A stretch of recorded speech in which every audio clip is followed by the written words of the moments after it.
What the front door?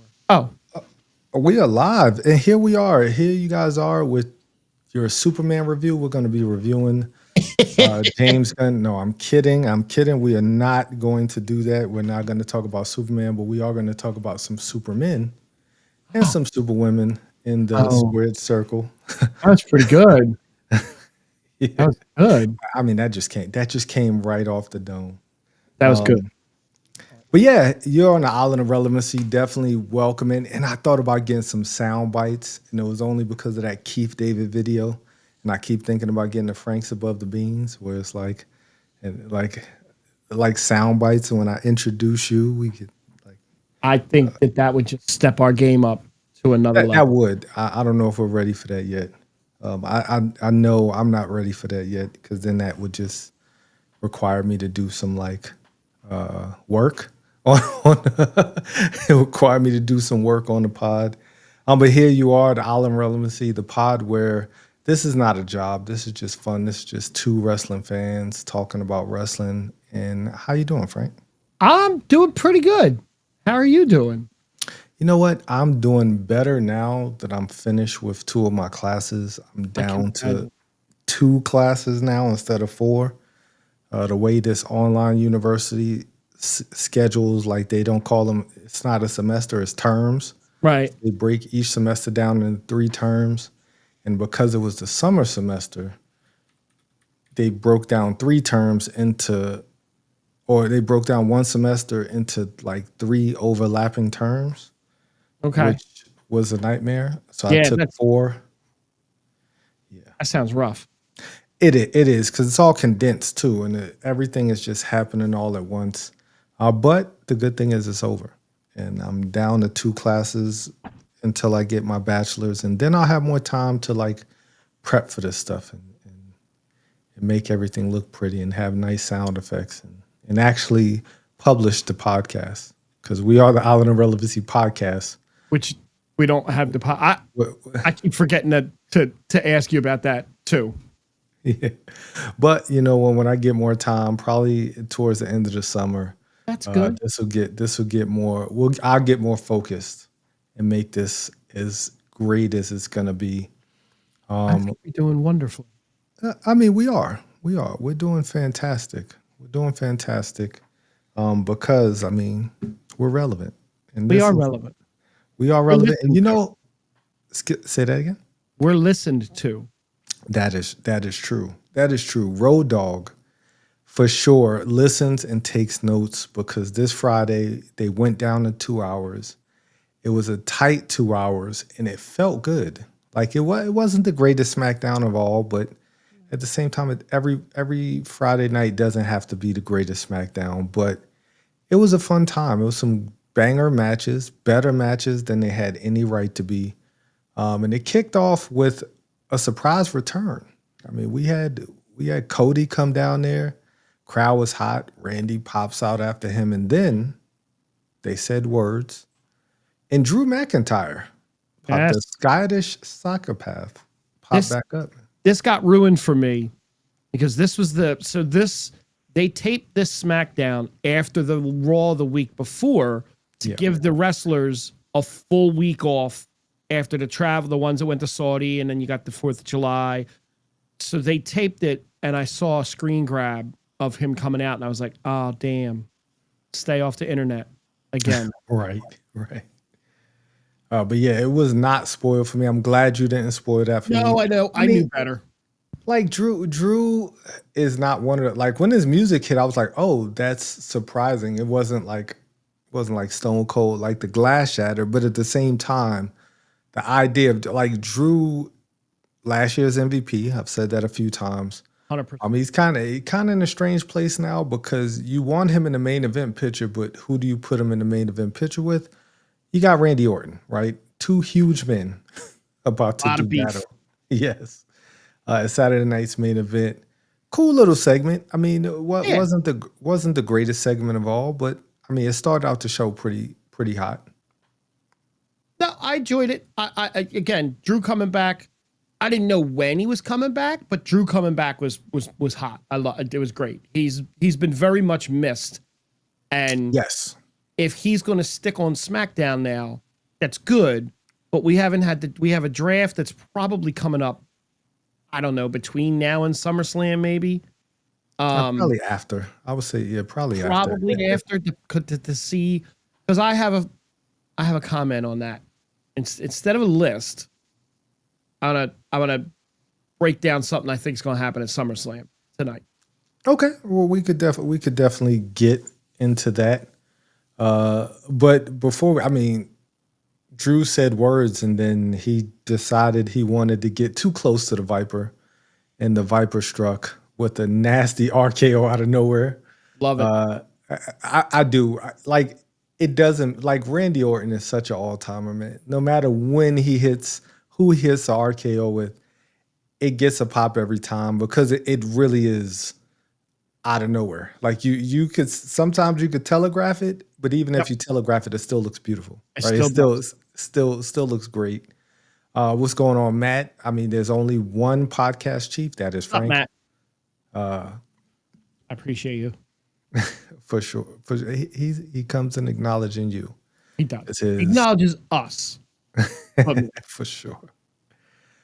Hold on one second. I have my notes up. I like when Randy just hits that just completely out of left field. Like you said, it's coming sometimes, and even when he hits it, it's just like beautiful. Keep going. Don't ever retire. For sure. Unfortunately, man, we're getting to that point, which is scary, right? We're getting to that point where the people that we grew up with, and you might be maybe 2 or 3 years older than me. Maybe. But like the Attitude Era guys, the guys who came, really the PG era guys mostly, the Attitude Era guys are pretty much gone. But the PG era, that ruthless aggression era guys, those guys are kind of going out now, which is crazy because they look so good compared to like Hulk Hogan looked like Randy Orton looked in 1986. Like, some of the guys who want to retire will not retire. Yeah. Like Hulk Hogan looked old in the 80s, but like Randy Orton still looks great. Like, and he's been doing this for 20 plus years. And he just almost went up to 300 pounds and then came back down, and he's not cut, but for his age, he's cut. I mean, exactly. He doesn't come out looking like Braun Strowman. Like he looks really good for his age, for his size. And every time I see him, I just like, I remember lean Randy Orton when he first came out. He was like the lean, like he's kind of slender. He looked like a viper. He moved like a viper, real coily. And now he's like as big as Triple H. He really is. Yeah, it's pretty awesome to see as you seeing these guys grow up right in front of us, pretty much. And he went from being a dick to being one of the most beloved guys in the back. You know? Yep. Then we go from the opening segment to a women's triple threat tag team, which was interesting. That's how it was. It was. We had B-Fab and Michin finally doing something, which was one of my favorite running jokes, is them talking about dreaming of being women's tag team champions. And for a split second in that match, I thought they had a chance of winning. For a split second, I was like, oh, they might actually pull a trigger and let them live out their dreams. No. Not with Alexa and Charlotte there. Exactly. We had the Secret Service, which I mentioned, them wrestling in full suits is just ridiculous to me. It does look weird. I love them as a team, though. I'm a huge Piper Niven fan. I don't know what it is about Piper Niven. I like her character. I've always liked her as a wrestler. Alba Fire is pretty solid, and Chelsea's just outside, just being Chelsea. But Charlotte and Alexa win. Solid match. The post-match, though, Charlotte gives Alexa this weird hug. I don't know if you caught that. It was so awkward. It looks so... It does. And it makes me think that Alexa's going to end up turning on her at some... Like, I have a feeling Alexa's going to turn on her. But probably.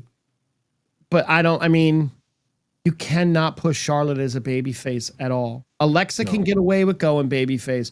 Charlotte just doesn't have it in her to be liked by people. But with the interview she just did, where she was talking about how the stuff that Tiffany said when she kind of crossed the line and mentioned the divorce stuff, how it actually did kind of rock her in the ring, because that's what happened to Ashley.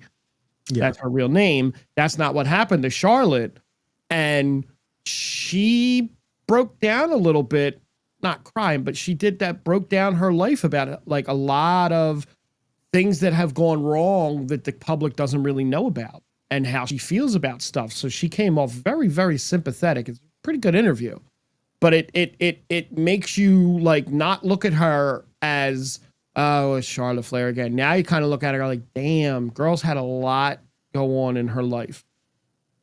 See, you look at her like that, Maybe, but the way the audience looks. All right, so there is a fine science to this, right? Like it kind of is. But when you come out looking like Cruella DeVille with the huge robe and like, yes, yes. She just doesn't like the awkward hug afterwards. Just like she doesn't know how to emote, right? No, it reminds me of like not at all. Like it reminds me of the League of Nations. The League of Nations for elite wrestlers, right? Like, yeah, Wade. It was Wade, Rusev, Sheamus, and that piece of trash that I'm not gonna say his name. But the League of Nations, right? Every time they won a match, they would always like hug each other very awkwardly. And like it was like they were trying to force something. And that's what it seems like with Charlotte. They're trying to force something that just isn't there. She's not, she can't be like they try to don't try to Roman Reigns her into being a good person, you know. Right. She could be a great person outside the ring. That's fine. Like let the boys in the back, let the girls in the back acknowledge her as being a great friend, a great person, but the crowd simply isn't buying it, man. Like just the interview was great, right? And that's fine, but that's not going to put her over. And I don't know if that was the attempt, and it feels like it might have been. Like the timing of all of this is just weird. Yeah.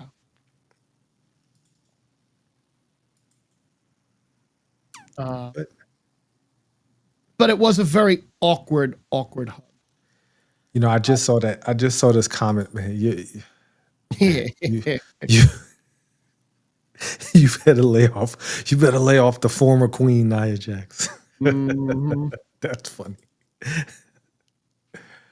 Oh man, but we get Charlotte, Alexa. They won. Then we get this 8-man tag match with the Wyatt Six. And we had Montez Ford, we had Johnny Gargano, we had one of the motorship. I don't know, honestly. I'll be totally honest. I don't know which one's Alex Shelley and which one's Chris Sabin. Like, I don't remember which one was in the match. And then we had Berto. Right. Very random 8-man tag, which turned out to be a banger. Like that was a good match. That was the Wyatts came off really good in that match for the first time. Yep. Since they've been reintroduced, other than the reintroduction, right? They look really good in the ring. Yeah, they did. I thought that was a really solid match. Montez Ford just continues to he's not human. Like he's crazy.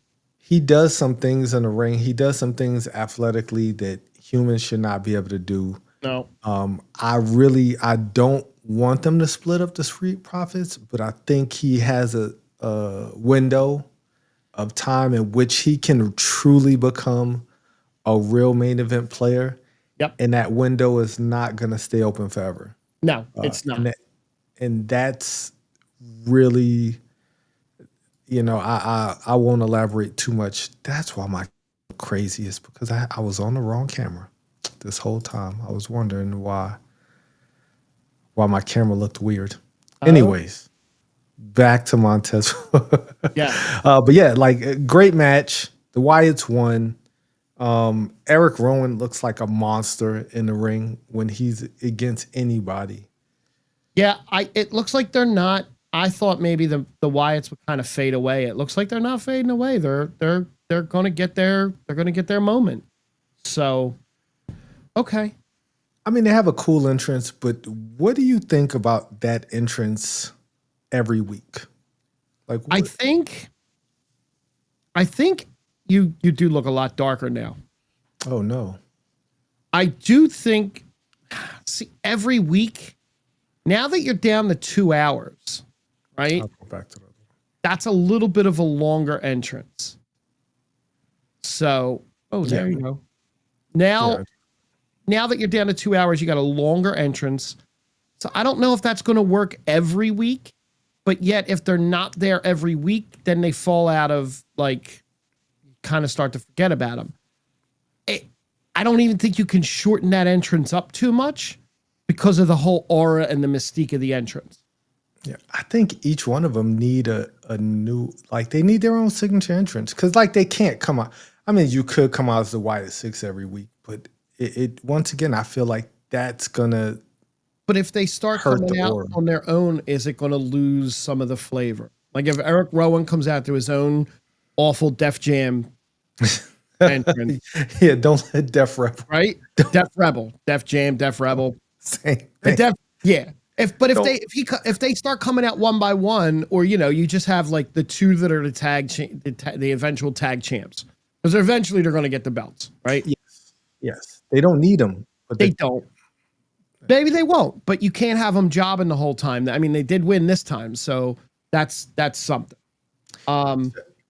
It's really hard booking these guys. It Like, really is. It is. It's Just a because tough challenge. there's no real supernatural thing in wrestling right now. I think it really did leave with the Undertaker.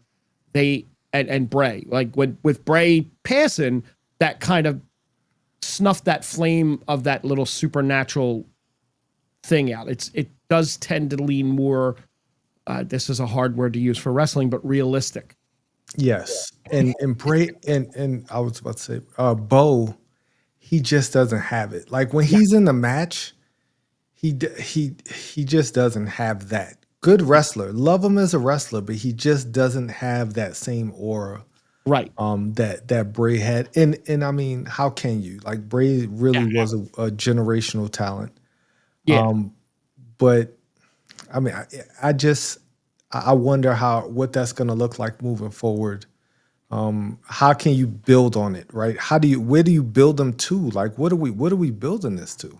Like that's the question. Are they really just going to be mid-card jobbers for the entire time? Which is possible, which I mean, is fine. You're still getting paid. You're still making an honest living, but They are still getting. But so they're falling into this trap of not building. So it feels like, okay, this is a little bit of a complaint. It feels like they're cramming too much crap in a month. Too many big events are happening in a single 4-week period. Because you now have Saturday Night Main Event and Evolution. So you have to build matches for these two things that are happening this coming weekend.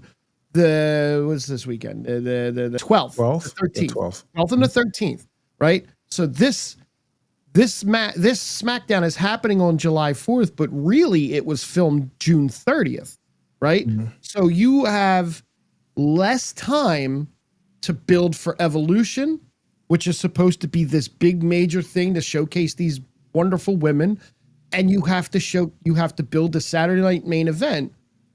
So you're shoehorning. Now you're again back to your first 2-hour show.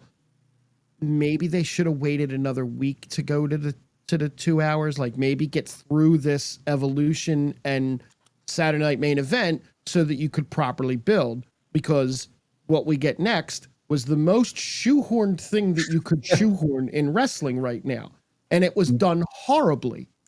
correct.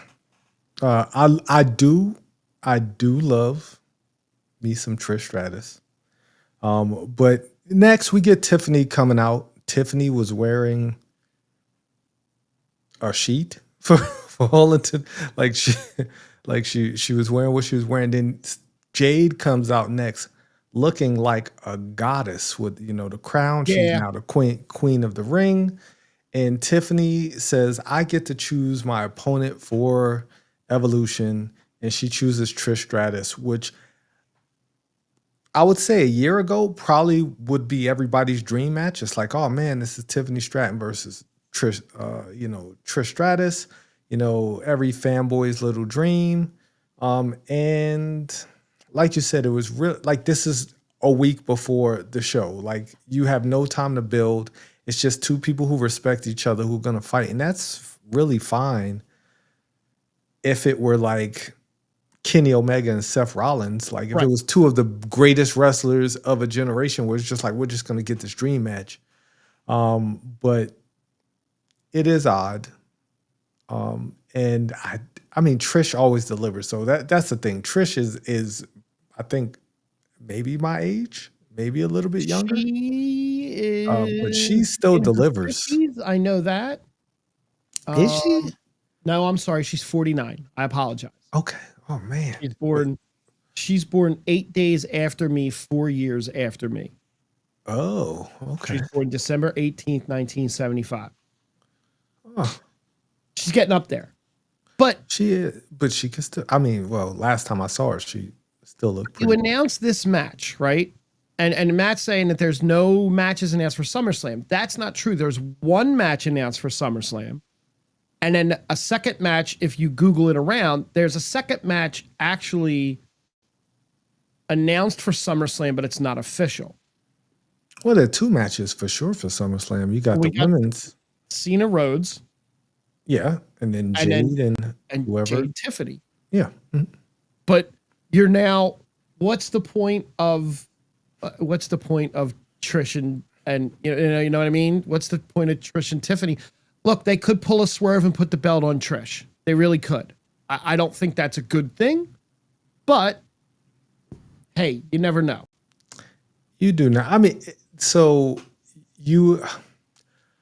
I thought she was going to pick Nikki Bella for some strange reason. I thought that was the choice because you want to get the legend. Like Evolution, the original Evolution had all of they brought everybody back to the original Evolution. If you had a pulse, Mickie James I think she was in TNA and she came back for Evolution. Everybody who could be there tries to be there for Evolution. Right. So I do understand wanting to get a legend. They could have done this a month ago and it would have made a lot more sense. And that's just it, is they're not building it. No. And you're trying to build two matches at the same, you're trying to build two shows at the same time, and you're trying to stick it to AEW, who's having something go on that weekend as well, and it's not working out. This is the one time WWE is going to lose out to AEW, because I know we don't talk about AEW and I don't know as much, but AEW's got, from what I understand, a stacked card to go against WWE. But you have to pay for AEW. WWE Saturday Night's Main Event is on TV, is on network TV. Ticket sales aren't. I think the ticket sales for Evolution are way down. Well, they're also having Evolution right. What I read right across the street from a Beyonce concert. Like you don't compete with Beyonce. Like you can compete with AEW, but you can't compete with Beyonce. I am not a fan of Beyonce in any way, shape, or form. I don't like her music, but you cannot match up against that star power. A woman's pay-per-view against Beyonce just doesn't make any sense, right? It doesn't make any sense. You could put WrestleMania up against Beyonce, and Beyonce would probably outsell WrestleMania. It'll at least eat into the ticket. It'll at least eat into the ticket sales, right? You won't sell out WrestleMania because you have Beyonce right next door. It's Beyonce and Taylor Swift are right here. Correct. You cannot go up against them. The Oasis reunion, you'd probably go up against that. I mean, they ain't gonna last that long, and they got 4 shows coming up at Wembley. They ain't lasting all 4 of them shows. Stop it. Yes. Stop it. They're gonna be fighting on stage before. Stop it. But no, I don't think the buildup for this is enough. And now we got what? You're not going to do anything on Raw about it, maybe, right? Well, they can't. They got SmackDown. You mean? Oh yeah, Raw. We do have Raw coming up. But and then SmackDown this Friday coming up. Yeah, you're probably going to have to say something, have them come out. But what more is there to say at this point? Like, you don't have time to get a proper build up for almost anything that they're doing at Evolution. So we'll we'll get there. We'll talk a little bit more about the build for Evolution because it came from a surprising place this week, the build up for Evolution. But yeah, Tiffany, she called out Trish Stratus. Then we get the match that I hate to love. Yeah. Love to hate. We have the unlikely pairing of Andrade and Rey Fenix against Fraxium. And Fraxium can't have a bad match against any team in the WWE. And they had a banger. Like, this was a great match. This was a fun match. And Fraxium lost. Andrade and Rey Fenix have really good chemistry. They do. What do you do with that, though? Like, do you make them a permanent tag team? I mean, they just beat Fraxium. Fraxium hasn't lost since they came up in the main roster. Yeah. Like cleanly. But they got pinned cleanly in this match. And it wasn't a short match either. No. They had I think it was like two commercial breaks between this match. This was a long match. And the match didn't stop. Once it started, those teams were going. There were not too many rest holes. Like, you came back from commercials, somebody was doing something exciting. It was a great match. Fraxium's a great team. Yeah. Rey Fenix and Andrade have fantastic chemistry. They're becoming a great team. But what do you do? Like, are we pulling the trigger on that? I'm definitely not saying. Again, this is one of those things where you have to wait to see what's going to happen in the draft, because you want to see him match up with Penta, but right now Penta's Penta's skyrocketing. Event player, yeah. So Penta's becoming a main event guy. Maybe you have to keep him with Andrade, and again, that's not a bad thing. They look great together, and it gives Andrade something to do. This is all facts, and somebody brought up Trick Williams coming up, getting called up to pair back up with Carmelo Hayes. I would love to see that. That's a tag team that works too. That's a guy that you made your number one draft pick, and you made such a big deal out of it, and then he just kind of faded away.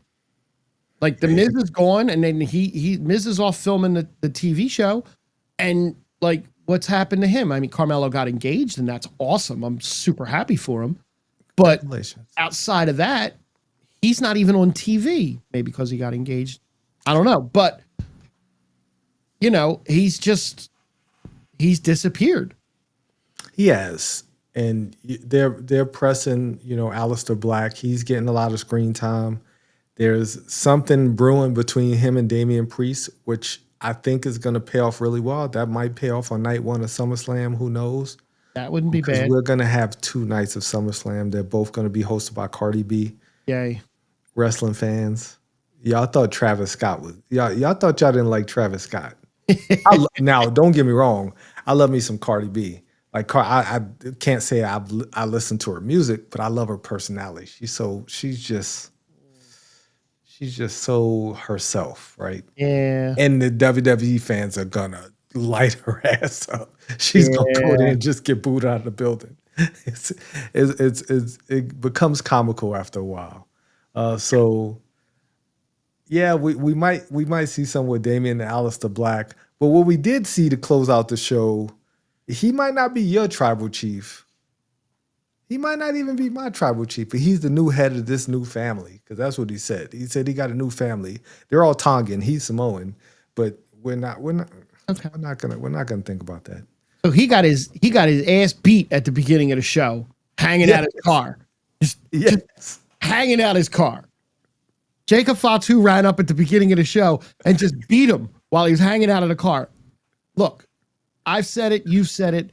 The comedy angle on Solo is working, and it's working well.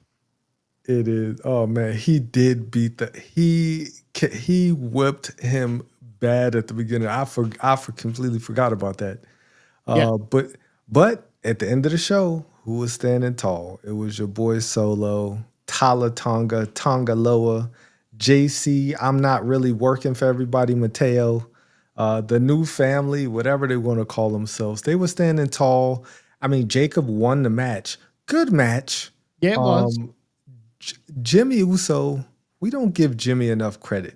Big Jim needs a story, but He does. every time he gets in the ring, he shows up He and he does. shows out. Like he shows up, and Jacob's a generational talent. Like Solo is holding a belt now, but Jacob, I think he's just meant for so much more. He's phenomenal. Like he really is. I still hate the name change because you're basically calling him Tall Tonga. He's basically a Tall Tongan, and that's basically what you called him. Whoever came up with that was lazy. I mean, we had a wrestler called the Goon. We did. So, We also had a clown. Yes, don't. We had a Brooklyn Brawler. We've had we had a dentist. Yes, I mean, We had some dumb wrestling names. yeah, But what I want to know is what happens when Tama Tonga comes back? Because Solo made a point to say that my family is now complete. complete. He did say that. That upsets me because So does Tama come back now and go on the other side? And then it's Solo, Tall Tonga, JC, and Botch Tonga. man, no, you Tongaloa. Like one Tama. Yeah. I'm sorry, Tongaloa needs Tama Tonga. Like I'm sorry, Botchaloa. yeah, Bachaloa, Tama. Oh man, they need each other. Or Tongaloa needs Tama Tonga. Like Tama Tonga is a great wrestler. I know. Tama Tonga is a great wrestler, and he's a great personality too. He will add so much to that group. I think that was just so like I don't want to Maybe? foreshadow. I heard that too, and I was like, no, don't do that. They don't You do can't do things that. by accident. You're right. I don't want a world where Tongaloa has to fight Tama Tonga. Because if you thought Jimmy and Jay was bad at WrestleMania, if you get Tongaloa versus Tama Tonga, that might be the worst match you've ever seen in your life. Could be pretty bad. It will be.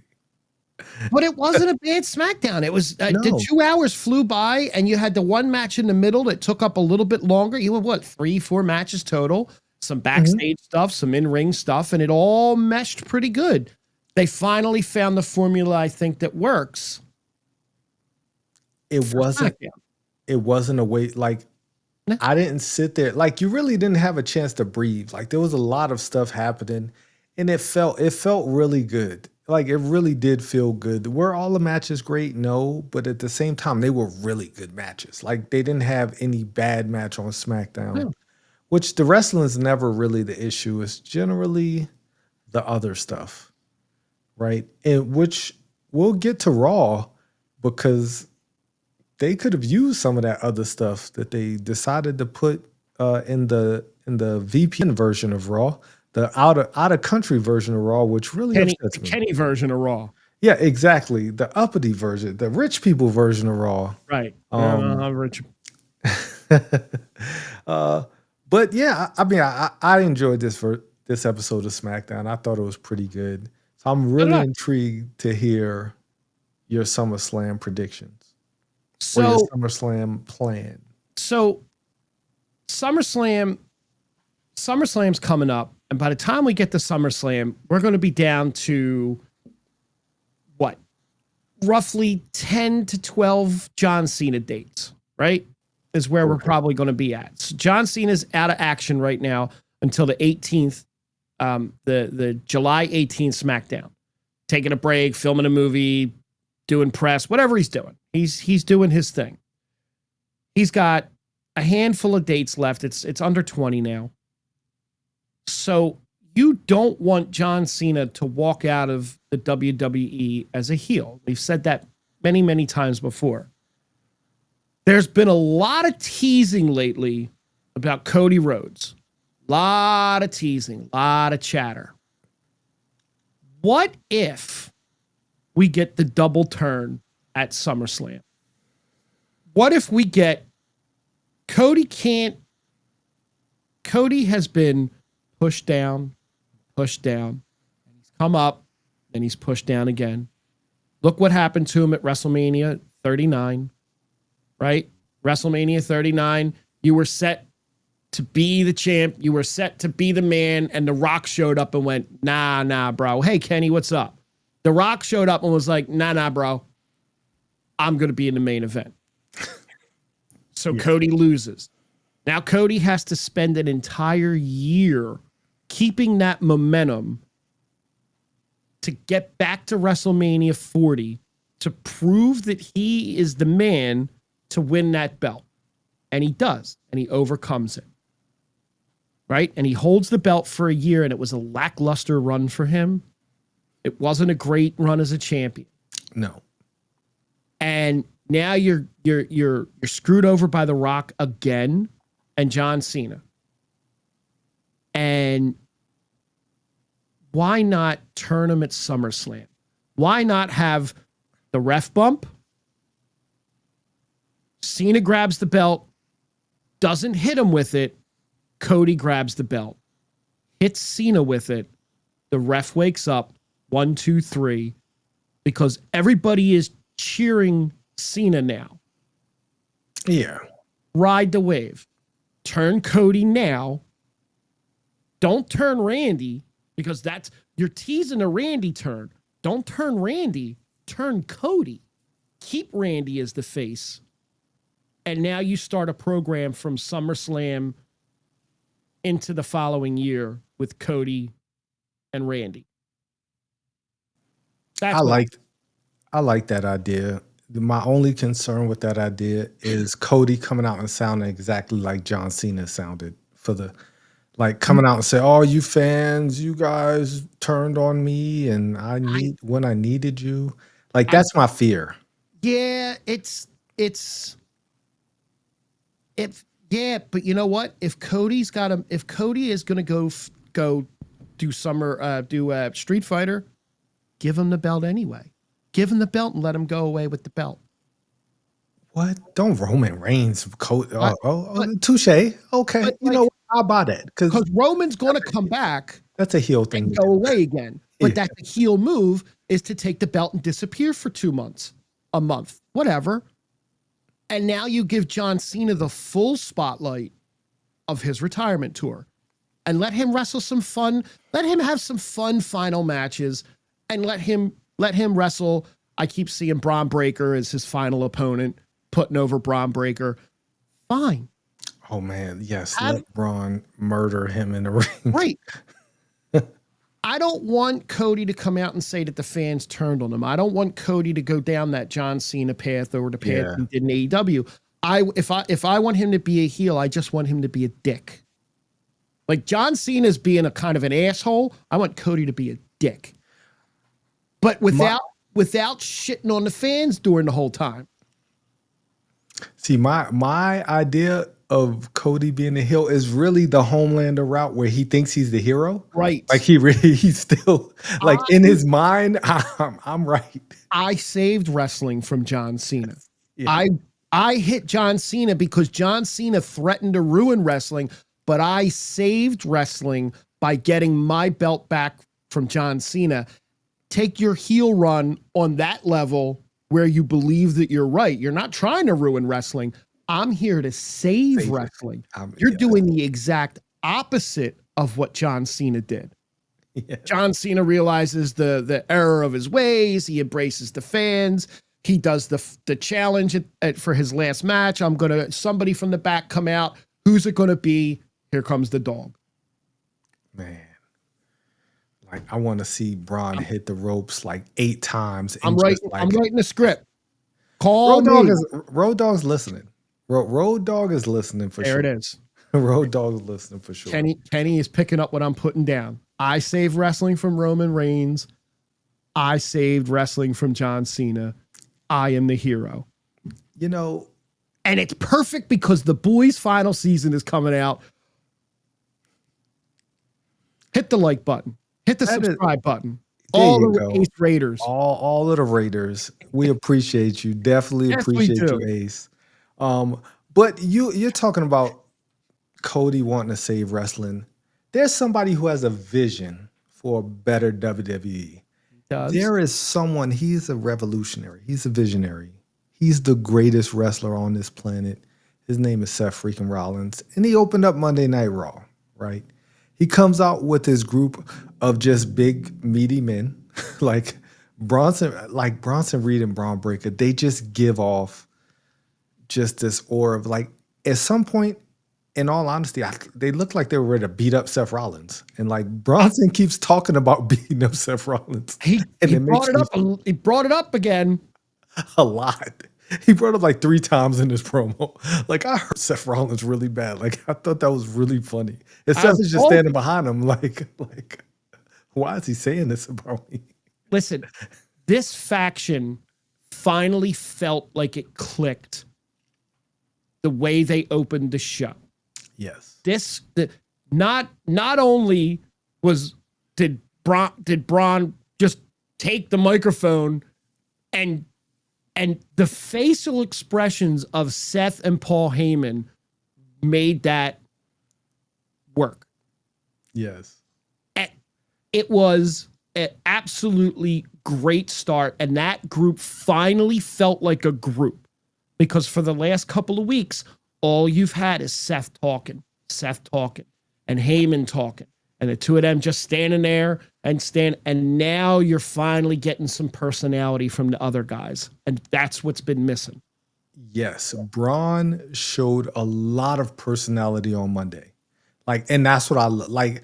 That's scary because he's just been a badass from that. And which is great. He comes down and beats people up. But the more he spoke, I was like, this guy really does have personality. And him talking about Sammy, like him getting upset and getting all flustered, phenomenal. Like that was a chef's kiss. Like, I was ready. I thought that should have ended the segment to me, but then you get some Paul Heyman on the mic. Paul Heyman started promoing in Spanish, and I was like, okay, he is the greatest. He is the greatest talker. I was like, damn it, I need closed caption because I don't know what the hell you're saying. No idea what he's saying, but he said it with conviction, so he must have meant it, right? He must have meant it. Then Bronson gets on the mic and pretty much runs Seth down.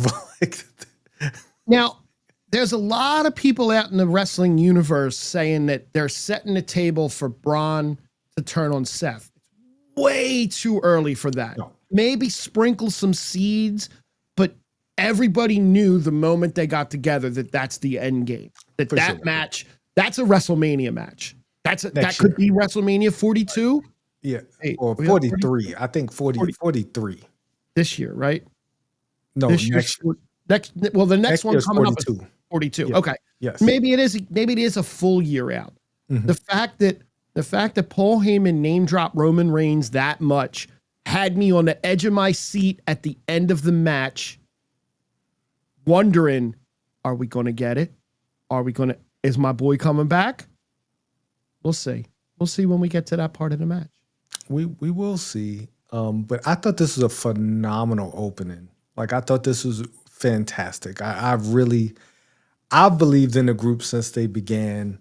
They haven't really shown that much of themselves. And like you said, this was the first time they really had one. Yeah. Seth has the fans eating out of the palm of his hands. Like, the fans are just like, they were so loud when he was out there. Like, they kept singing and they kept chanting, and it was just phenomenal. Like, you can make Cody a heel. You can make Seth is a heel. He does heelish things.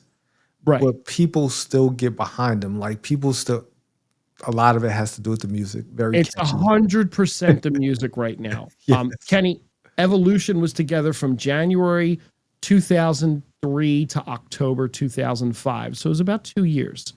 About a good 2-year run. They had a run.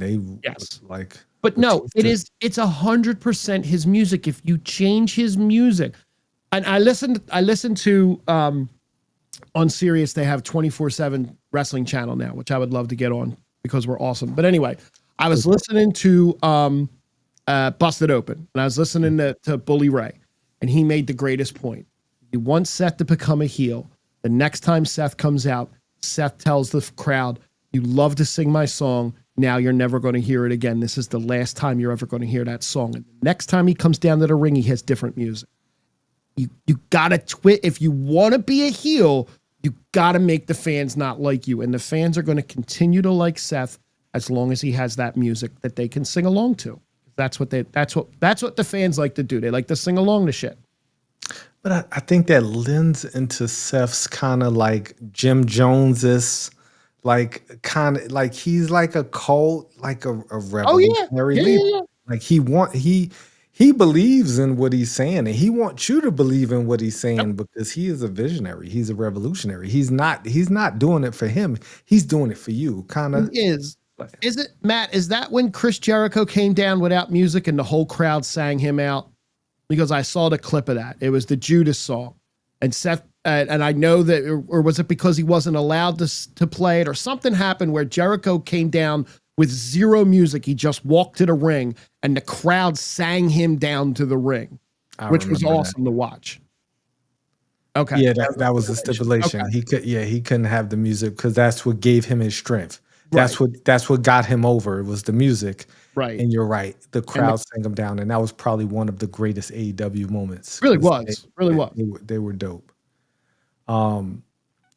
Yeah, that's tough to me because this could really backfire on you because Seth kind of is the backbone of Raw right now. He is. And once you get the fans to turn on him, the fans are so fickle, like they might really turn on him and just stop giving him anything. And you want to keep he's too good. But he's gone through his phases where he wasn't getting anything from the fans. Like he would just come out there and they would just be indifferent to him. That's my fear is changing his music. He kind of loses some of that mystique, kind of loses some of that aura. And once again, like you go to Des Moines, Iowa, and you have a, family coming out there and they've never really watched a product. At least they could get behind the music and figure it out later. But coming out to silence, man, I don't know. No, he can't come out to silence, but I think you think. Oh my God, don't do that. Oh my God. Kenny said, do you think Paul could get set the Death Rebel premium package like he got for the Bloodline? No, they're going to give him terrible music. They're going to give him some Zelina Vega music, man. Like they're going to give him like that. Once again, I have fears about them changing his music because Death Rebel's in charge. Like unless he can pick his own music and get his own artists to give him like, oh man, if they Death Rebel Seth, that would be terrible. Here we are on the last Raw before Saturday Night Main Event and Evolution, and you need to use this show to build those two shows up. How well did we do? Let's see how much progress we make on that. I mean, I didn't want to jump to when you mentioned Saturday Night's Main Event. I just keep thinking of our world heavyweight champion Gunther facing Goldberg. It irks me, but we did have a hilarious bit after the opening segment with Liv Morgan.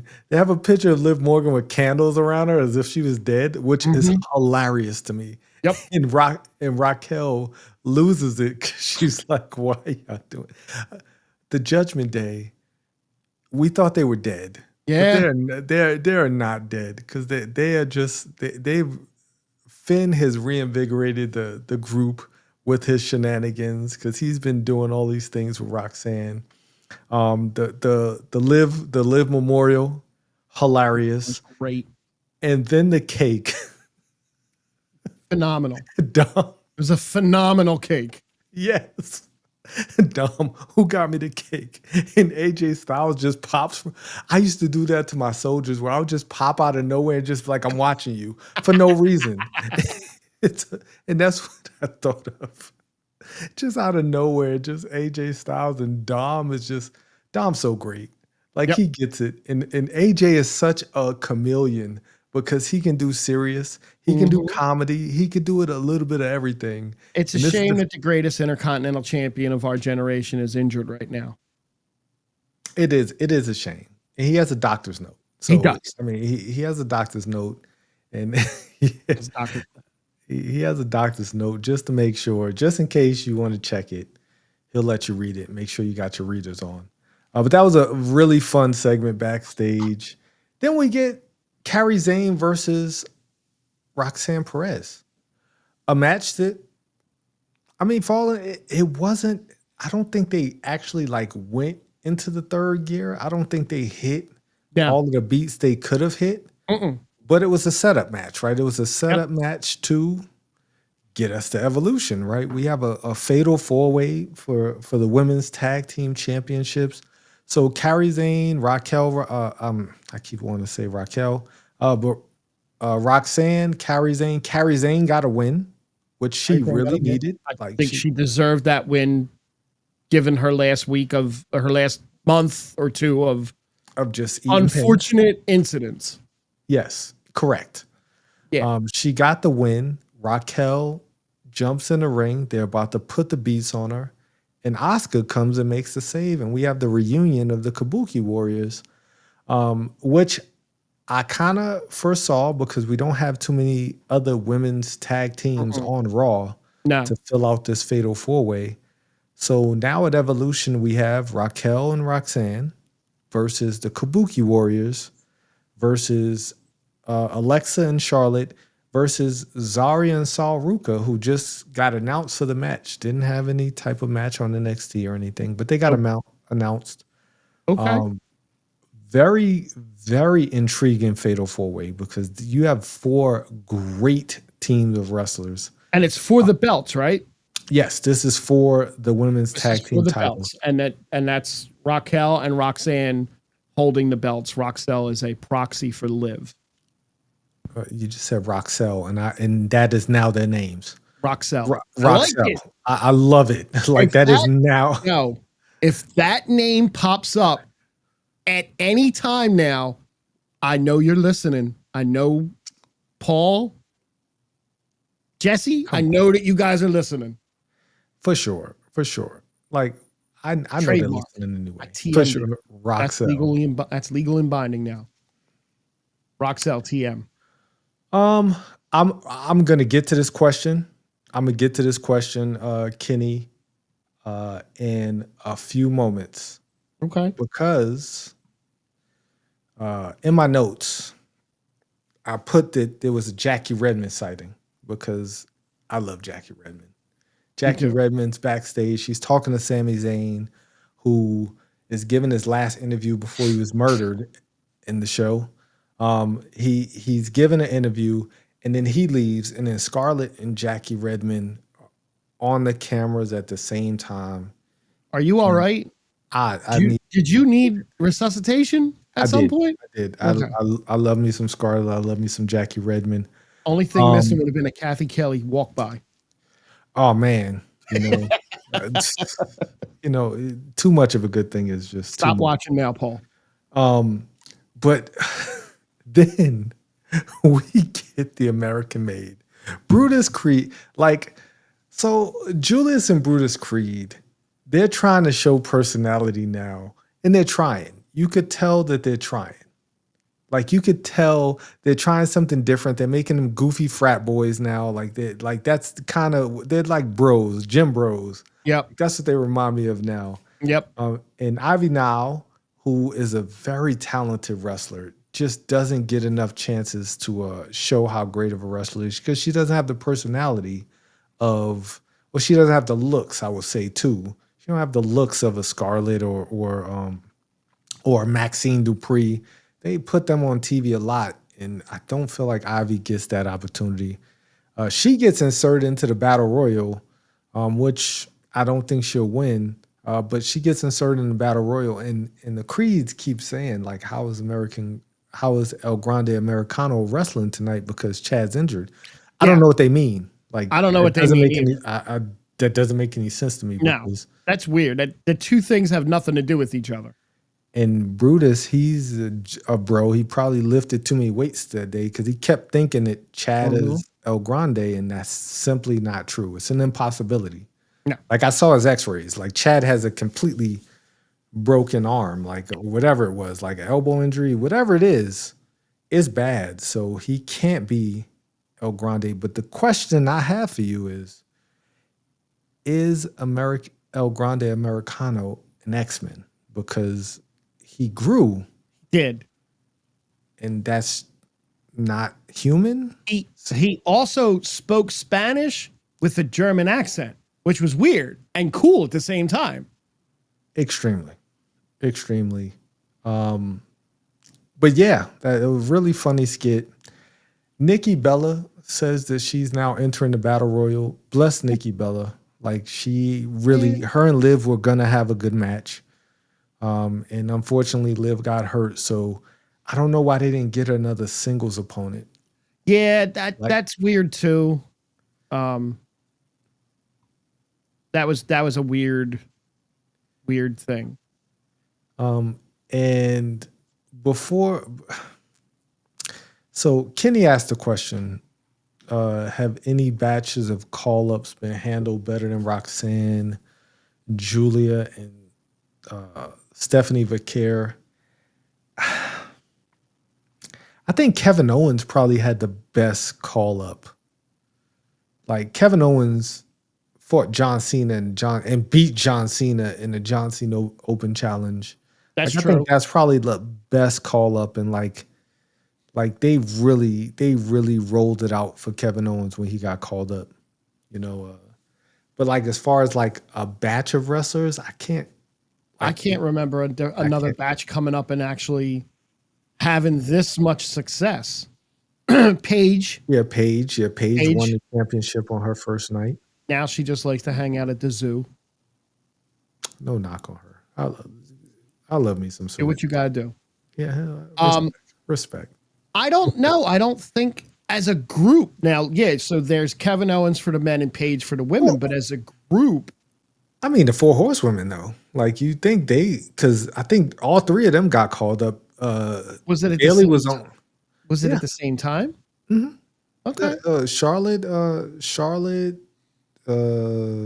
Sasha, and Becky. They got because they end up main event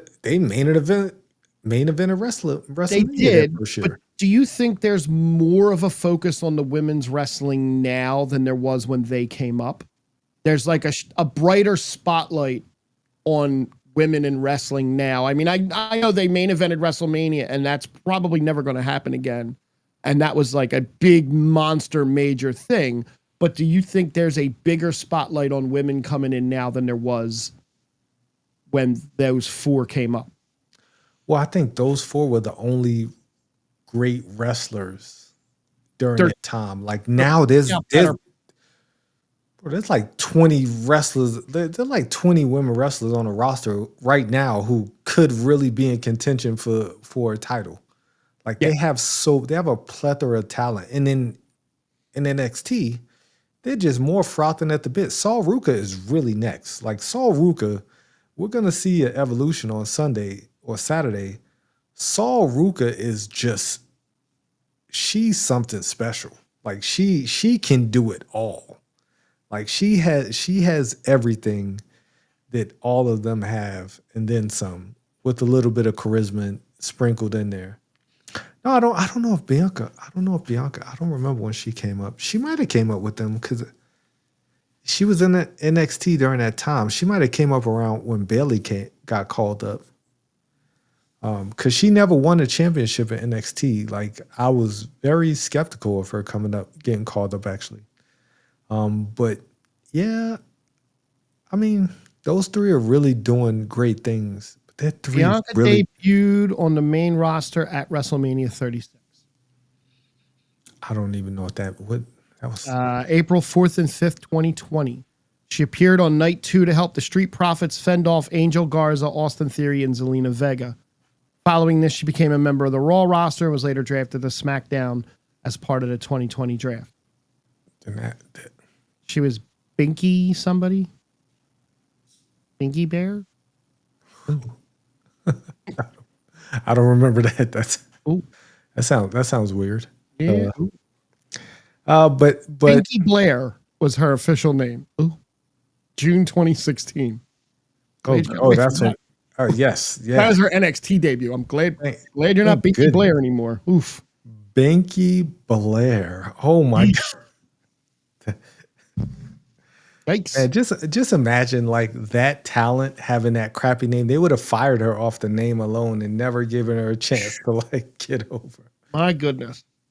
But yeah, like so Kenny, and I wanted to answer your question before I got to the section of the live stream where I just have to display my disgust towards you because you are rich and you have a VPN and you posted in the group Yep. a video of the New Day I didn't watch it. during the commercial break. I watched it before I came onto the stream. No, I watched it a couple days later, but I didn't watch it at the moment because I didn't know what it was. Because I know the three of us were very out of sync in watching the show Monday night. So I didn't watch it because I didn't know because Kenny was like typing about something and he's like 6 hours ahead of us and in the Netherlands time. And yeah, like just rich people just getting to watch the cool stuff while we watching, Cialis commercials. You know, like I saw Kenny pull up to the Superman movie in his limo last night, and there was like rose petals when he walked in. It was a whole thing, dude. Right. Just and he's trying to playing it off like, what's up? Yeah. I get it. Stop it. Right. But the New Day.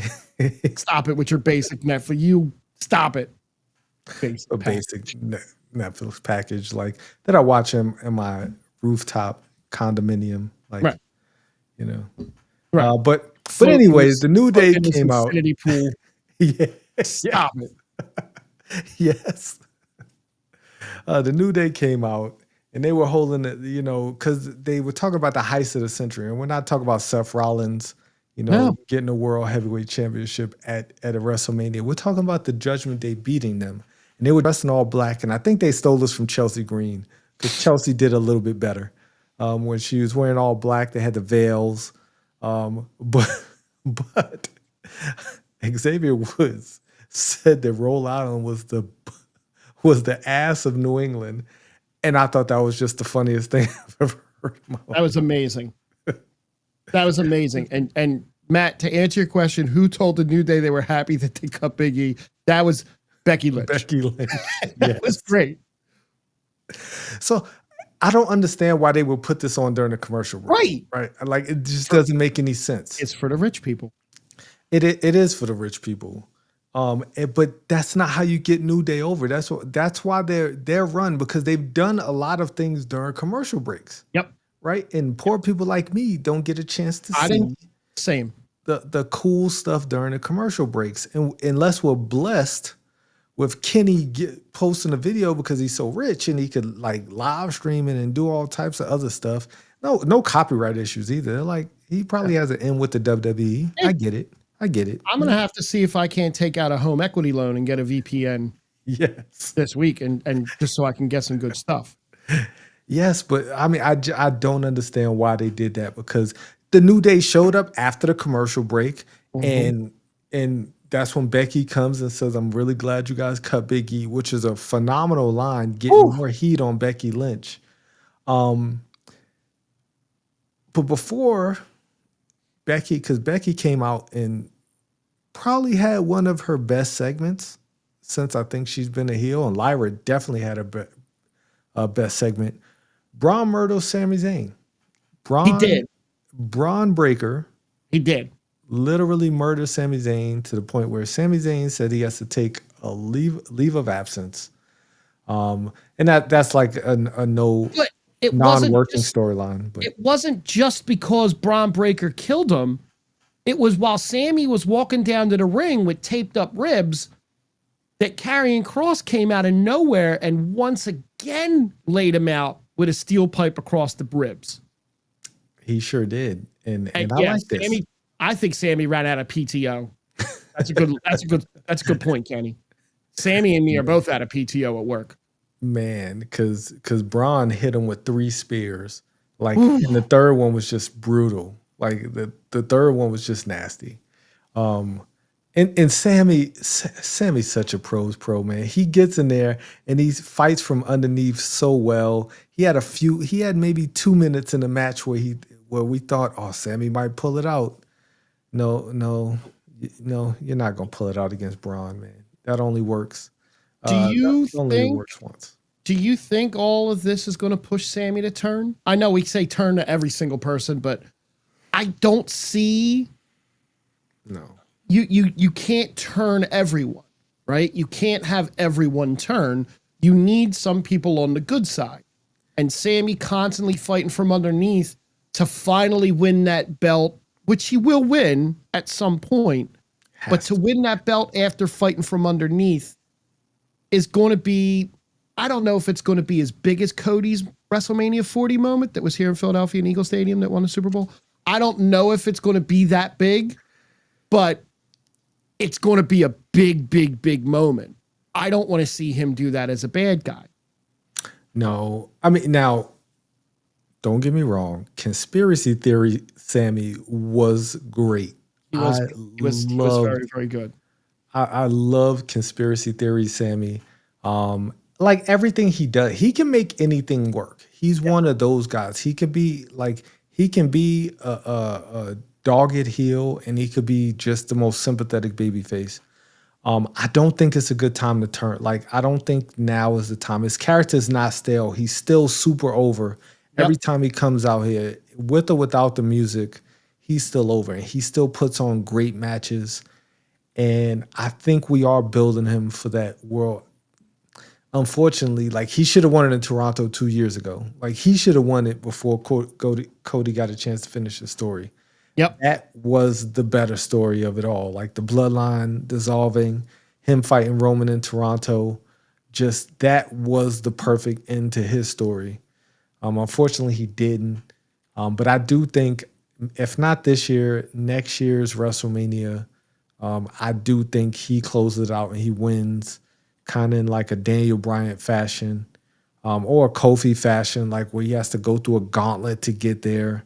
And he just, I mean, and I think Braun Breaker is the final boss. I think Braun Breaker is the person he has to beat, or even Gunther, like one of those two just like dominant heels, right? And and he just has like, they just have a banger of a match, kind of like a Steamboat Savage type match at WrestleMania where he just, gets the win by luck. Maybe a roll up or something, and just, get this moment. But yeah, like. But he died in the ring. He did. And then Becky, Lyra, and Bayley. I've said so many bad things about Lyra Valkyria. And I said I wouldn't say any more bad things about her after her match with Becky. But she really got better on the mic. Like, this was a solid segment. Bayley, Becky, Lyra, they're all in the ring. Now, was it the greatest segment? No, because I don't think any of those three. I think Bayley is a better heel talker than she is a face talker. But Lyra was phenomenal. I thought she finally seemed to come out of her shell. Yep. And just not sound like a robot, and not just, come out there and say like good guy cliche sayings. She really came out there and spoke some truths. And I think this match is going to cook. Like, I really think this is going to be the match of Evolution. This should be the main event. It should be. It's not going to be. It can't be. Like, you can't have two women's world title matches and then have the Intercontinental Championship match. Probably. I think this would be the first match. You're right. It should be probably the first match, because I forgot about the other match that's coming that we'll mention. Yeah, I think this is going to open it up. I don't think it'll close it. It should close it. Any other time, right? This will be a close. This will be a main event match. But I think this will be the opening match, because like, you just can't. You can't have this. This can't be a second or third, or like before the two, because you figure this goes first. The battle royal will kind of be in the middle, and then the two belts. Yeah, to close the show. Now the question is, which one would you have close the show? I'll tell you in a moment. Okay. All right. I guess we'll get there. You're right. That's a tease. That is definitely a tease, because that segment ended with Lyra standing tall after she hit the Nightwing on Becky and Bayley, And that just let me know Lyra ain't winning on Saturday. Oh, Lyra ain't winning. like Lyra is not winning on Saturday. Nope. I'll give my thoughts in a few moments. But then we get Bronson versus Jay. And I will say this. People say Jay Uso only has like 2 or 3 moves. But boy, when that man's music hits, the look on those kids' faces, like the kids is what really put the intro over to me. He stops, the kid's hitting him, please let me do it, please let me do it. And he stands next to him, he lets the kid, oh man. It almost brings a tear to my eye because you could see the joy in everybody's faces when his music hit, everybody's part of it, and it just works so well. The crowd behind him when he tell him to hit his music, like Jay is just like that is gonna go down as like one of the top entrances in WWE history. Yeah, like just it's so phenomenal, man, and just the people make it better. Now, when this match started, I know that I said in the chat that this was going to be an overbooked mess. I could not have been further from the truth, and I could not be happier that I was wrong. Like Bronson reading the office chair, which the office chair stole the match, right? It was overbooked with office chairs. That came out of nowhere. Out of nowhere. Literally. And the match ended when the office chair came out of nowhere, and Bronson just launched it at Jay. Boom. Like, what the F? He super kicked him into the chair, and I was like, that's pretty funny. Like, that's pretty funny. He's like rolling around in his chair, and Bronson looks like he's out of it. And the way he launched that chair at him. Yeah. So funny. Because here comes Jay off the ropes. Nope. No. Nope. Oh, man. Great. Solid match. I didn't think this was the greatest match, but the office chair really did steal the show. It did. And then you know, Bronson hit him with what, 3 tsunamis? Like it might have been 1 or one or 2 or 3. Yeah. I can't remember which one it was. But what always makes me laugh is even after Braun hit Sammy with the 3rd spear, the crowd was yelling one more time. Right. And they do that every Right. And they do it when he's doing the tsunamis. Yes. Because they're savages. Yes. Because humans don't like humans. We just want to see carnage. Don't give a damn if you're a good guy or bad guy. Keep hurting that other dude. But like yet Sammy's dead. It's like we're going to cheer you when you come in. We're going to give you all the love in the world. But damn it, we want to see you die in the ring. Yes. Like, oh man. Such good times. Like, so luckily Jay didn't die. But those tsunamis really hurt him back. I mean, right. He didn't leave on his own. He had to get helped out. Like, all the heels are on the up right now. And I like it. And it wasn't overbooked. It wasn't, nobody came out and helped Bronson, which is good for Bronson. Mm-hmm. It puts him up here, and it's good for Jay. For sure. For sure. It wasn't good for Jay, but you know. No. He probably needed somebody to come help him. Yep. But you know who else needed help, or who didn't need help, was the 2nd greatest luchador of all time. Because we all know Dom is the greatest luchador of all time. But El Grande Americano fought Dragon Lee, who WWE. Dragon Lee is a great wrestler. Mm-hmm. You can't do this to the guy. Like you can't do losing to El Grande, not the worst thing in the world, but this being your only match in like on TV in like the last month. It's been a while. That's terrible. Yeah, like, it is. You gotta put this guy on TV. He's so good. He is. I'm not saying pair him up with Andrade and Ray Phoenix. Like you don't have to do that. You don't have to. Let him wrestle. He doesn't need the LWO. He just needs matches, right? Have him go against Braun Breaker. Like let him show the world what he can do. He might lose, but at least he gets to cook, right? Yep. And he lost this match. You know, Grande hit him with a headbutt, a very clean headbutt, by the way. It was a clean headbutt. I didn't see anything in his mask at all. Right? When did he have time to do that? I didn't see it. Like he's not the Flash. He's He's a Grande. He beat him with a headbutt. Okay match. Like he looked a little bit different in the ring. He had a different mannerism. his accent was a little bit off.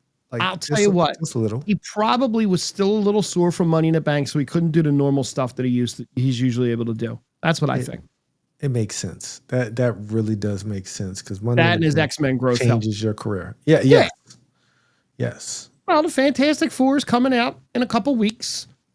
I mean, so the match was. It could be. The match was solid. Then we got the moment of the night, right? Gunther came out and he was about to run. He said, the old guy, he's scared to come out here and confront me if he wants to confront me. And then Dominic Toretto just like sped in and said, nothing beats family. And instead of Dominic Toretto getting out of that car, it was Goldberg. He drove in. He had to like screech around like he was drifting through the parking lot. He did, yep. And he walked to the ring. He didn't kick anything, but he still was limping. Like, he still looks bad. Listen, my man was out of breath. Yeah, that was a long walk from the car from the car to the ring. Goldberg looked more out of breath than me after playing 4 hockey games in a week. Okay. He's like 58 or something, man. I was worried as he was walking to the ring that number one, he was going to pull a hamstring when he did the kick thing. He didn't do the kick thing. I'm like, all right, cool. I'm old 58-year-old hammies are still good. Let's keep going. Fact. He got to the ring and I was worried when he set him up for the spear. I was like, oh dear Lord, you're going to kill yourself. Yes. The segment happened. Like, Goldberg does nothing for me. Like, not anymore. No. Goldberg hasn't done anything for me in the last 15 years. Like, nope.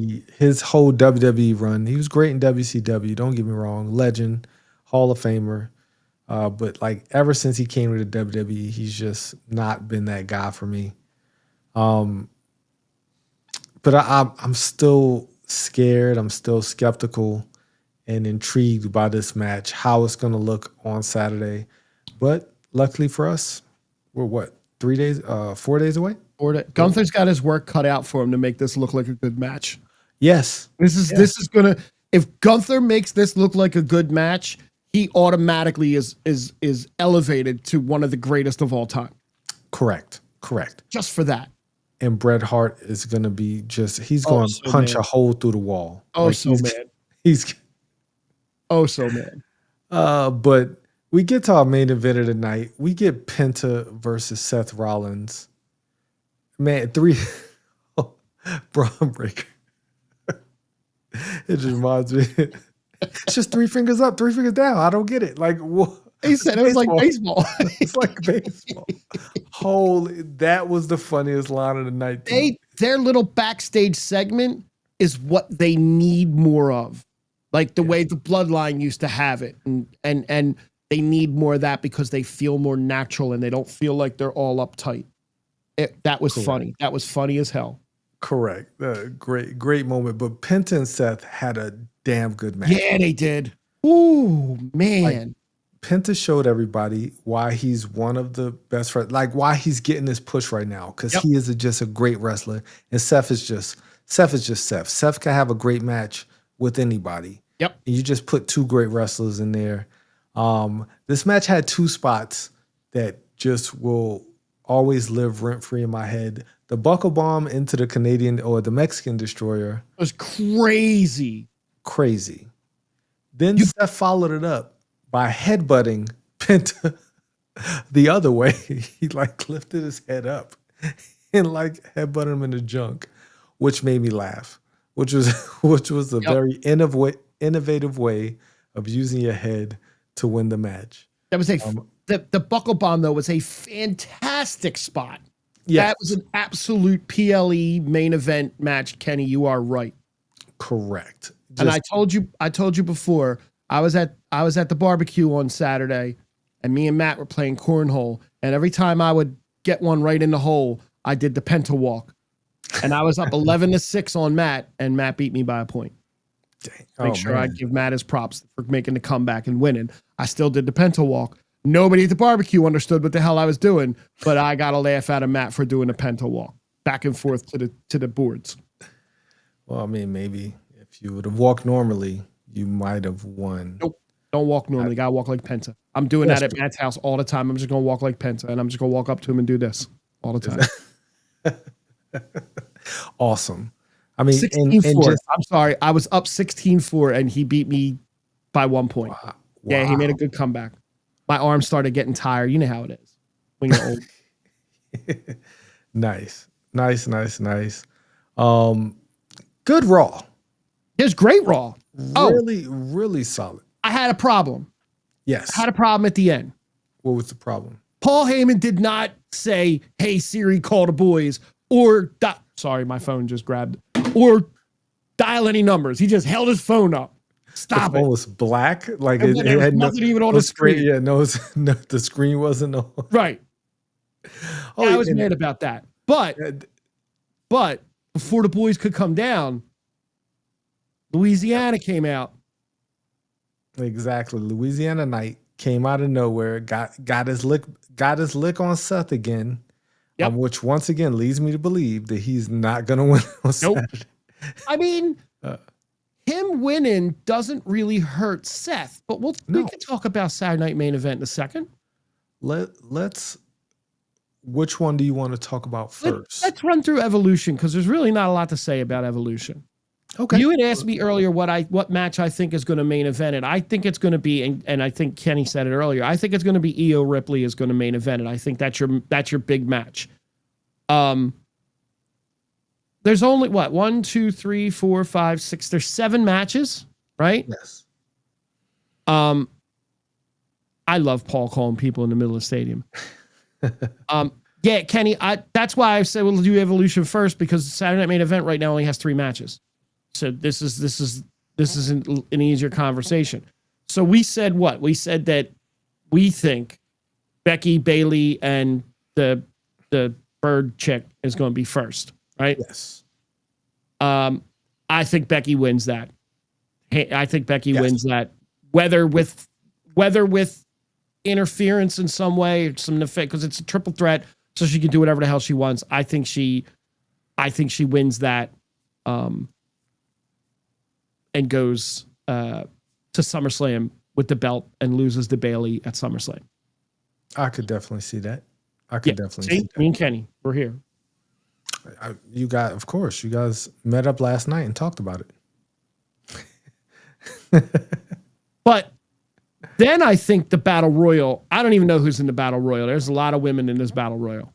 So on NXT last night, I did not watch it, but I did see a highlight where NXT Ava, the general manager Ava Rain, Rock's daughter, said she was going to announce who from NXT was going to be in the Battle Royal. Stephanie Vercaire came out.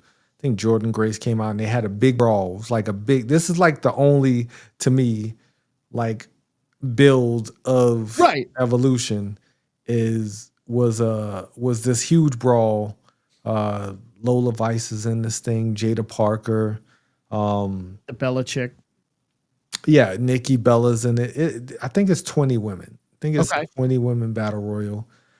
Kenny says Stephanie Vercaire's winning. I don't see anybody but Stephanie Vercaire winning this thing. The only person I could see possibly winning it would be Nikki, but I think Stephanie.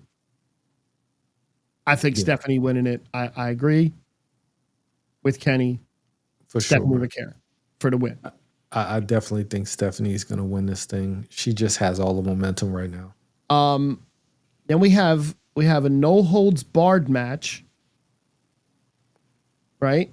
We have Jade versus Crazy. There is no way on this planet that Jade wins this match. I have to agree with you on that. Like, Naomi is going to do some just nefarious things. This is going to be a really good match. I think this is going to be Jade's best match in WWE. Does Bianca come back at this match? You're having Evolution without one of your top most popular female wrestlers, and she should be healed up. She was just chilling out at the Grand Canyon with her husband, and I didn't see any wraps on her fingers in the pictures. I looked. So could she possibly come back and interfere on behalf of one or the other?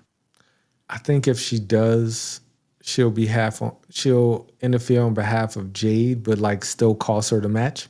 Like she'll be trying to help Jade, but she'll end up screwing Jade, which then leads to the Jade Bianca feud. So the winner of the Battle Royal gets a title match at Clash in Paris. Yes. Yes. Ace, we run a little long sometimes. Yeah. Okay. So that's for that one. And then we have JC Jane as the champion versus Jordan Grace. I'm not as familiar with them. I will let you and Kenny. Becky, Bianca could be a surprise entrant into the Battle Royal and win she it. Could. That's interesting. That's a move. That's a move.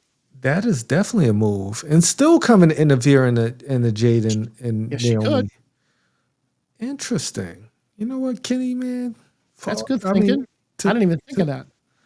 To be the 1%, man, it's got to be because of your brains. That's what it is. Top 1%. But yeah, that is a good point. But so we were talking about JC Jane versus Jordan Grace. Jordan Grace for the NXT Women's Championship. Man, this is a tough one to call. Jordan Grace, definitely the stronger of the two, but JC Jane has fatal influence. She has two. Okay. She has, and I don't know if you've ever seen Fatal Influence, but Jasmine Nix, bless her soul, and Fallon Henley, they're all very. I'm only going to make a pick because I'm not as familiar with it. I'm just going to pick the champion to win, just because it's an easy layup. I don't know how that's going to shake out. I'll pick Jordan, the little muscle hamster. I think Jordan Grace gets her moment in Evolution. Finally win a championship in WWE. I think then we get Tiffany versus Trish. There's no way Trish leaves with that belt. I'm intrigued to see this match. I want to see what this match looks like. Or hear me out. What if Trish does win, but Naomi cashes in and gets the belt at Evolution? Any scenario in which Naomi cashes in and wins the championship, I'm going to be happy. So then Naomi goes to SummerSlam as the champ to fight Bianca. Well, no, wait. She's got to fight. She's got to fight Jade. That's right. Jade had the Jade. It'll be Jade. I think Tiffany retains also, but that's a good little twist of the. Correct. Oh, so maybe Jade wins the no holds barred, and then Naomi cashes in, and now she's the champion going into SummerSlam, and we get the blow off match in like a Hell in a Cell or some crazy like. That's not a good. That really isn't a good SummerSlam match. Oh, I think it is. Jade's not there. Like, I don't know if Jade can handle that. But hey, stranger things have happened, right? Stranger things have happened. Then what we think is the main event match is Io Sky versus Rhea Ripley. It's a tough one. It's not. If they're closing the show with Rhea Ripley versus Io Sky, Rhea Ripley closes out the show holding the championship up, fireworks, pyros going off. I love Rhea Ripley, but I want to see Io win still. But once again, Rhea Ripley's never beat Io. It's true. Like that. This is like her moment. This is her. Could be. Like, I think that's more of a WrestleMania moment. Or like a big PLE moment, not. But you can't have these two run it back again for the belt. Exactly. This has to be it for the two of them. But where does Io go from here, right? No, if Rhea wins, then they run it back. Like if Rhea wins, then they run it back. But if Rhea loses, Rhea over. What's Kenny saying? If either Rhea wins or she gets screwed over, who's going to come out and screw Rhea over? Roxanne? Oh, Raquel, yeah. All right, Raquel. That's what I meant, Raquel. And then Then you maybe run Io Rhea back at another, maybe down the line, maybe a SummerSlam match for the two of them to blow it off. I mean, SummerSlam's 2 nights, man. So anything's possible. That's true. Like SummerSlam. I am probably not going to watch Evolution. I'll definitely check out the highlights. I have never beat you in cornhole, Matt. That's going to change. It's going to be it's got a lot of potential to be a really good card. It's just they didn't build it up. Yeah, no. They didn't do it justice building it up, and it should have been given a lot more justice. Saturday night main event that's going to happen before Evolution literally has 3 matches on the card. Literally, that's it right now. Really? That's it. We have Mr. Knight versus Mr. Rollins. We do. There's no world in which LA Knight wins because of all the sneaker. I don't believe that. I believe it ends up being a disqualification. Okay. I believe LA Knight has him beat down and something happens. Braun just comes in and murders LA Knight? One of them, because neither of those two have a match right now. This is all true. Or does Seth have LA Knight beat and Roman shows up on Saturday Night Main Event? I don't think they use that as his comeback, but you could. Is Saturday? It's in Atlanta. Which one is going on first? Saturday? Oh, it's Saturday night's main event. So that's going against All In. So I think they are. Then you need either him or CM Punk to come back because you want that. You want the spike, right? Yeah. I don't think it stays at 3 matches because 2 hours for 3 matches. Look. This is going to be 50 minutes of commercials. Goldberg and Gunther is a 5-minute match. Okay. At best, 3 minutes. Goldberg and Gunther is a 5-minute match. Please let that be the main event with Jesse Ventura. Please let that be the main event with Jesse Ventura. That's what I need. How the hell did this match end that quickly? Oh, that's not the way we used to do it. Damn it. We got Orton and Drew, and I think Drew wins. Banger. I think Drew wins. Oh, for sure. Drew coming back. Yeah, he wins in heelish fashion. And I think why would Roman Reigns come back at Evolution? That's weird. Why not? Why not? Why not? Wow. He just shows up. Why wouldn't he? Jumps in the ring, spears Nikki Bella. Oh my God. Oh, good times. Good times. No, but Saturday Night Main Event, right now it's 3 matches. We got what? SmackDown on Friday to get maybe 1 or 2 more. We might get a Fatu match. Yeah, I would say, we might get them to run that back. Jacob Solo or Jacob versus somebody in that group, or maybe a tag team match again with that group. All I know is there's no way on this earth, and I will bet all of Kenny's riches that Gunther wins the belt. I will bet all of Kenny's millions that Gunther remains champion. I don't see a world in which he loses. Yeah, I don't see a world in which he loses. No. I would hate that world unless right. John Cena comes down and ruins wrestling for me. No. Helps Gunther. It helps Goldberg beat Gunther to ruin wrestling. That's the only way ruin wrestling. John Cena knows how much that would ruin wrestling. Yes, that's. I mean, you know what? No, John Cena's not scheduled until the end of July almost, right? So if Goldberg wins and he gets his moment, Seth Rollins is 100,000% cashing in either then or Raw that Monday night when Goldberg comes out holding the belt up high. For sure. What does Gunther do after Saturday Night Main Event? Gunther goes back to Jay. Yeah, he runs it back. Jay Gunther at SummerSlam is the match. Yep. Jay Gunther, because SummerSlam is a month after this. SummerSlam is a month away. We don't have much time to build for a two-night PLE. Thanks TKO for being in debt for all these matches and these commercials. Yeah. Like this is Thank you, crazy. Shane. Like this. You said there's no build to Evolution. Nope. Like we should be building for SummerSlam right now. Like Yep. this is a big deal. Like Yep. if you want to sell 2-day PLEs, because the Royal Rumble next year is supposed to be 2 days, or did I Nope. just And make that's that in up in my head? Indiana, I believe. Next year's is in Indiana. So, No, isn't? Yeah, no, Indiana. no. Next year is in Riyadh. Oh, I think they Indiana canceled it. gets something. Yeah, I think they canceled it. I think they next year is in Riyadh. That I do know.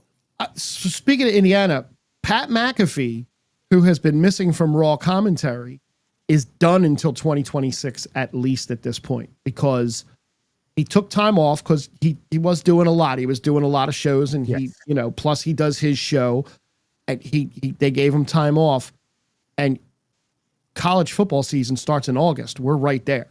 So he always goes away for college football season. So he's gone minimum till 2026, I'll see you which January, is fine right now because Corey Graves has absolutely stepped up. Corey Kenny Graves don't has been phenomenal. Kenny don't like Pat. I love Pat. I love Pat. I'm a huge Pat McAfee fan. I like him for PLEs, man. Just come do. I like him in small doses. In all honesty, like after a while, he does get a little stale. He can. He starts saying crazier things over time. Like you give him too much time, he just says wilder things. So I like Corey Graves. Corey Graves and Michael Cole have been phenomenal the last few weeks. Absolutely.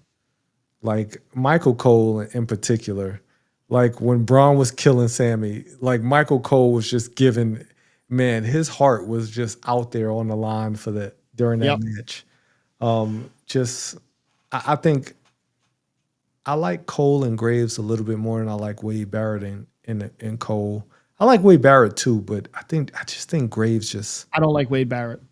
Like I can't take Wade Barrett's constant flip flopping. Like when he's talking, like Corey Graves at least kind of stays in the lane, but Wade Barrett tries too hard to hate the good guy and then be nice to the good guy at the same time. I don't like him. Yeah. So we got SummerSlam in the Toilet Bowl coming up in August. Then we got Clash in Paris at the end of August. So we got SummerSlam August 2nd, 3rd, Clash in Paris August 31st. Okay. Well, at least that's 3 weeks. That's 3 weeks of bill. I'm looking Which just is good for the WWE. And we have Crown Jewel in October in Australia. That's the Perth. That's down in Perth. Then we come from October to the end of November. We have Survivor Series War Games in San Diego. That's going to be a disaster, by the way. I'm calling it now. Yeah. Yes, that is going to be a disaster. And then that's all. What do we have for 2026? Yeah, Royal Rumble. You're right. Royal Rumble's in Riyadh. WrestleMania's in Vegas. SummerSlam's in Minneapolis. Money in the Bank's in Louisiana next year. And then I know Indiana's got something coming up that they were supposed to have the Rumble, and I thought it was they had something though. Well, New Orleans got jacked for WrestleMania, so they get Money in the Bank. I think India might have the Rumble year after next, or they might have it in 2027.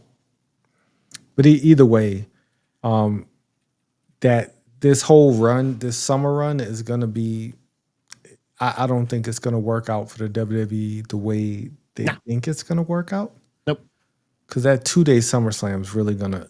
We're gonna find out a lot about the WWE. SummerSlam's not WrestleMania. As much as you want to make it WrestleMania, it's just not. It's not. Feels like they're just doing too much, and I think that Triple H is going to see that this doesn't work. They're going to make a boatload of money. Unfortunately, they're not going to back off it though. They're not going to back off it because of the money. Does Drew finally win at Clash? Possibly. It depends on who the champion is at that point. I mean, it's in Paris. Like he should have won in Scotland. When they were in Scotland. Like, I don't think it means as much in Paris as it would in and No, and is but actually Homeland. it's close. But yeah, I hear you. But I mean, Drew might win a SummerSlam. What if We got to see how this shakes out and who is the champion after Saturday Night Main Event. for sure. But I mean, we've gone on for an hour and 40 minutes. We definitely appreciate Matt and Kenny. Yep. The only two people who deserve to be on the Island of Relevancy. I take that back because we had a huge ace had a nice raid and we had an ace raid. I'll appreciate everybody in here. Let me see if I scroll up and just say everybody's name just out of the kindness of You my do that while I thank Kenny for supporting the podcast on his back of millions. for sure. But definitely thank Matt. We want to thank Aaron Jacobs, Andrew, Mark Horowitz, Savius Ballard, of course, the Ace Avenue, Tiffany, for all stopping in. Appreciate you Definitely all. Matt, even though Matt hates Nia Jax, one day you'll come around. Like I feel like eventually you're gonna come around, Matt, because everybody does. Everybody comes around. Matt ain't coming around. It's going to take him a long time to come around Nia Jax. I got you, Matt.